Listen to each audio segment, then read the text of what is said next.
Most of us have played a game of cards at some point or another. But there's a peculiar thing about a game of cards. Once the dealer shuffles the deck and deals the cards, we as players have no control whatsoever which cards we get in the end. Yet, we still play the game. Amusingly, life is very similar to playing a card game. And in many instances, life deals us a hand we did not choose. For example, we are born at a place and at a time we did not decide. We did not have a say in who our parents would be or what color skin we would be. But we are all here, so now let's play the game and the cards entirely as it is. One other thing, every day we are dealt with new cards in the form of moments or situations, events, incidents, episodes, and even results. So how we face up to and play these moments will ultimately determine the quality of life we create and experience. Our actions and reactions will define our very existence on this earth. Sometimes we think that we are in total control of our life, and to some extent that is true. But there are so many other instances where we are not in control. For example, take the weather. We cannot control the weather, nor can we control a traffic jam. We cannot control other people's behavior, and definitely we cannot control inherited or genetic illnesses. So we may not be able to control all these things that happen around us, but there is a good thing that we do have control over our thoughts. So we can either create or destroy our world by the way we choose to think.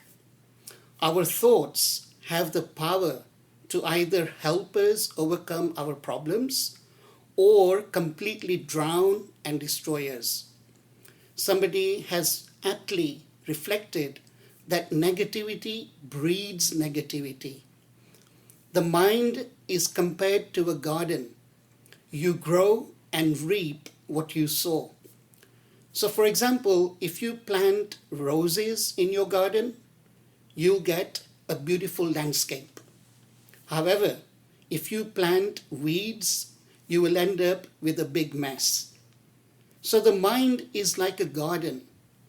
We must be very careful which thoughts we plant into our mind. Many people sadly lose control of their thoughts, and negative thinking is like quicksand. The more negative you think, the more negative you become. In this state of mind, problems tend to become magnified. Negativity demotivates us and it confuses us. It steals our will, our strength, and our courage. With time, we are trapped in a downward spiral, weakening our health and our state of mind. There's no more peace and happiness is lost. So how can we change this negative mindset, this attitude? Well, the first thing to do is to accept. Secondly, to embrace. And thirdly, to move forward. If we can learn to handle our situation by mastering our thoughts, we will become masters of our life. Remember, external factors may not change, but internally, we do have the power to change our attitude. And one such person who applied this was Ashish Goyal. He was a bright young boy growing up in Mumbai, India. Suddenly, at the age of 15, he was diagnosed with a rare disease that slowly affected his vision. And by the age of 18, he became totally blind. In many ways, this is worse than having been born with blindness. So if we were blind from birth, we wouldn't have seen the world which we see. However, to go blind at the age of 18 was really tragic. So how did Ashish deal with this? What could he do about it? And what kind of life did he live after this tragedy? Well, first thing is that Ashish accepted the fact that there was no cure for this blindness. Secondly, he embraced it. And finally, by doing this, he was now in a position to move forward. Ashish found ways to cope with the new disability, and he also overcame so many obstacles by developing new skills. He became the first blind person to graduate with an MBA from Wharton Business School. He also moved to London, and he worked for JP Morgan, and he was recognized as the world's first blind trader, further progressing his career at several prestigious asset management firms. He even has a Wikipedia page dedicated to his story. In 2009, Ashish represented Metro London Sports Club, and his team won the UK domestic blind cricket tournament. What a great achievement.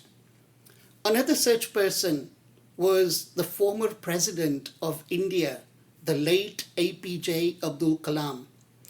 He has written many books, and in one of his books, My Journey, Transforming Dreams into Actions, he mentions that it was my dearest dream to pursue a career in flying. But I failed because I wanted to become a fighter pilot. I could not. He was interviewed for a position with the Indian Air Force. But in the examination, he was ranked 9 out of 25 candidates. And he missed out on filling one of the 8 available slots. So he wrote in the book that I walked around for a while until I reached the edge of a cliff before deciding to go to Rishikesh and seek a new way forward.